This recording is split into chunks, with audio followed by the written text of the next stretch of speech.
Hello, Muri Zimbabwe, and welcome back again Passim Reality ITV. Starangu the DJ Sparks. Chipana patinoenda nyaya dzakasiyana-siyana dzinenge dzichiitika munyika yeZimbabwe.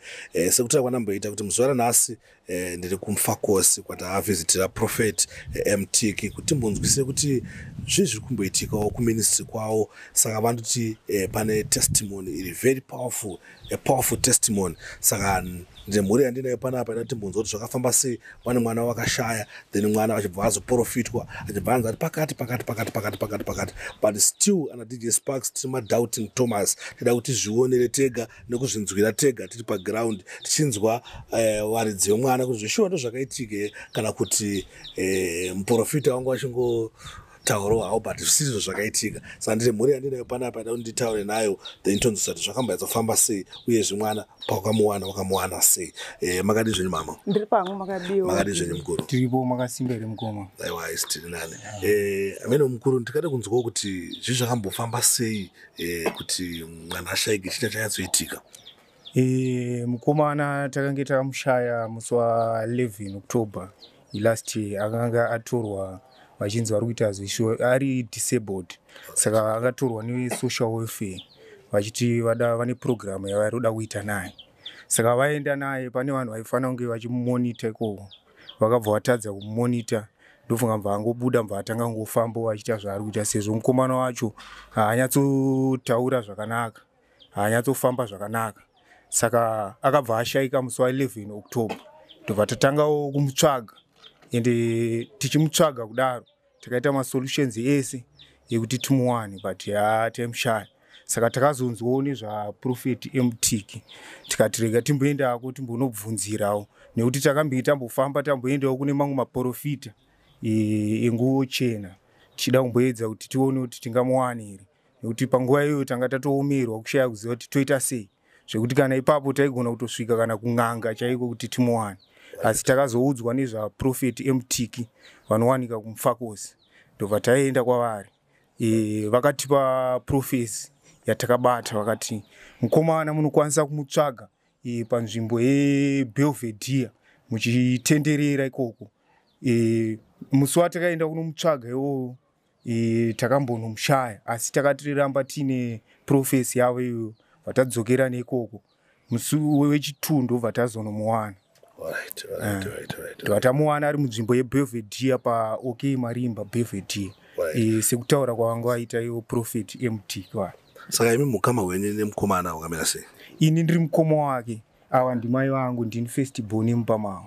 Alright. Mama, zvakafamba sei mama?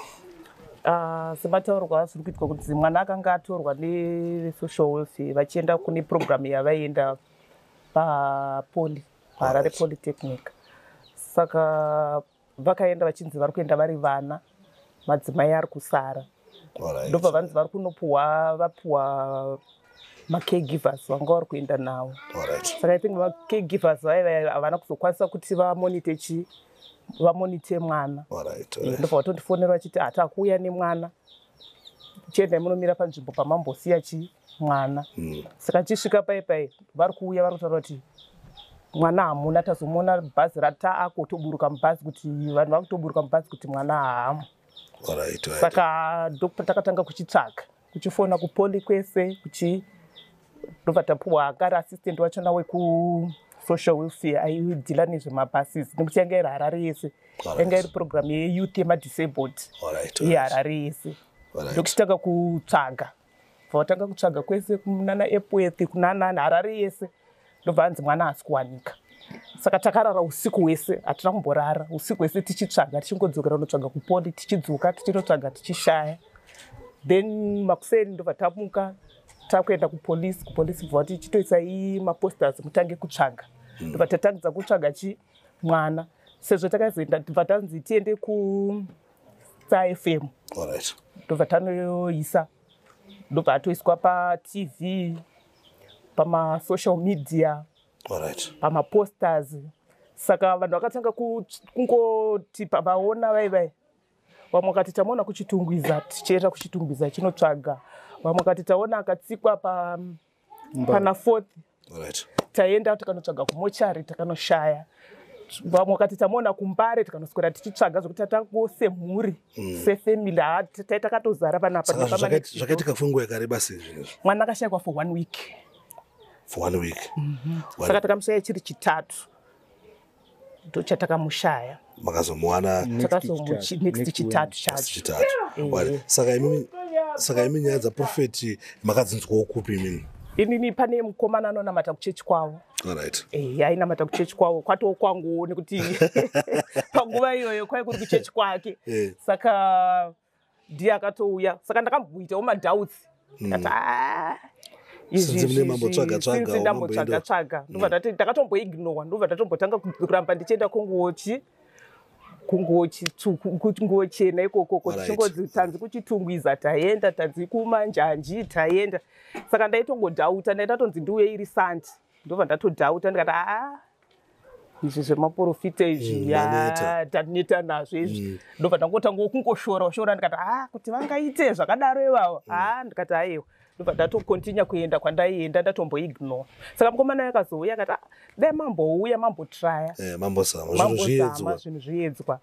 Ndobva tatoenda iri mandi yacho bva tatosvika abva vamboti mandi handione ndine ndakaneta ndabva kuchechi chichi. Ndobva vazonzwisisa sezvo yange iri emergency. Ndobva vanzwisisa bva toti tipindai mumba. Takatopinda mumba mavo vakatongogarawo zvovo pasofa pavo. Vakatogara pasofa pavo vatori pafoni pavo. Ndobva tatotaura tisati tatombotaura ndobva ngoti nyaya yenyu ndeyei tikati tikushayiwa mwana. Ndobva watombonyarara vakadai. Ndobva watozongotiudza kuti tikanzi mwana wamusanyanye kutya zvenyuchi mwana mupenyu ariko but communication ndeyeri kungoleka chete asi mwana atoripo mupenyu haana mutora haana ita sei mwana ari mungori mochi murodhi. Communication ndoiri kunetse kuti agone kutsanangurira vanhu kuti ndiri kufamba so ndiri kudai. Ndobva watongotiti saka endai munomutsvaga mukangotanga kutsvaga paAlan Wilson Belvedere ipapa paarea ndo paari. Asi tikati tambozama kutsvaga kweseko kwati mazama kutsvaga asi endai paaltar izvezvi munonamata muri paaltar kuti mwana abudikire pachena. Just because muri kupesana mwana achipinda neii imi muchipinda nekuku. Saka ingoendai paaltar semhuri munonamata muri paaltar mavo. Ndobva tangoendawo paaltar ndobva tangosvika paaltar kuchechi kumba kwavo wane altar kumba ikoko. Ndobva tatongoenda ivo vari mumba mavo kana kuvaoneka tinotombovaoneka kuti takuenda. Ndobva tangonamatawo tiripo paaltar paipa ndobva tangobuda semhuri ndobva tauya mangwana acho ndobva tagadzirira ndobva taenda yaTuesday. Ndobva taenda kutanga kutsvaga paipa asi takamboita patsvaga. Saka kwai kuri kungoendawo kudhauta kuti takambotsvaga ndokwauri kutaura kuti kune mwana. Ndobva taenda ndobva tanotenderera. Saka takaenda tiri vashoma vatangonotenderero chiarea chishomawo ndobva tadzoka. Mangwana achona bva tazobuda tiri semhuri neveukama. Tabuda tatonomira kuti papoint patatati ndo patiri kusangana. Tatomira saka uyu mukomana anga asara kuno kumba achimirirawo shamwari yake anga ine motikari kuti tingoenda takawanda. Tatomirira sezvine takutopopota kuti uyo ari kunonoka. Damsirwa Mwari vaitoda kuti zvibudikire nekuti sita tatenda nechi opposite direction. Saka roads yavakatoya nayo tatasiya ndoma akatenga ari mumain road muna Bulawayo road. Ndoma wakabva vamuwana. Marimba. Alright. Saka ndi Mwari. Ndi Mwari. Kana nazvino tungopupura kuti kuna Mwari. Saka mashoko amuda kuudzawo muri Zimbabwe vari kuonawo zvinhu zvakadai zvichiitika vana matambudziko akasiyana-siyana munoda kuudza kuti chii pamusoro paprofeti? Muri yeZimbabwe tofunga Zimbabwe tinenge takaburitsirwa munhu waMwari, takaburitsirwa nyasha kuno kuZimbabwe, especially kuno kuMufakose vakutoiziva mbiri. Saka toda kungoudzawo kune dzimwewo nzvimbo kuti kuno kuMufakose kune munana takaburitsirwa munhu waMwari. Asi nyaya indozikanwa inomwana zvokuti haibvaita nyaya yekutanga kana haitombo inyaya yakatozikanwa just because mwana akatobuda paStar FM masocial media aitobuda tichimutsvaga. Saka itori nyaya iri tozikanwa zvokuti pandakamuwana ndakazoisa pasocial media zvokuti vamwe vanhu vaiga kutofona vachitotaura kuti mwana mamuona sei, ndichitotaurawo kuti mwana tamuona zvakadai tamuona through Prophet Tiki. Alright. Aiwa ada kutendai mama nenguva yenyu masiya zvanga muchiita mukuru makati mutauro nesu panapa Zimu ITV zvakaitika zvakati vamwe veZimbabwe nokwanisa kuzivawo zvakaitika. Amene mukoma tikwanisa ngotaura naye mbijana. Taurai naye uya Panashe. Panashe. Yakusaiti kuno kuPanashe. Ndepi? Ko. Uribo. Unzaniwo. Mpate. Panashe. Oh. Saka uri sei? Po. Saka pana kuona kongochenda kupo. Ndakuona kusasukuka iwo. Ntoya tete. Umeiterani? Awa tete. Oh.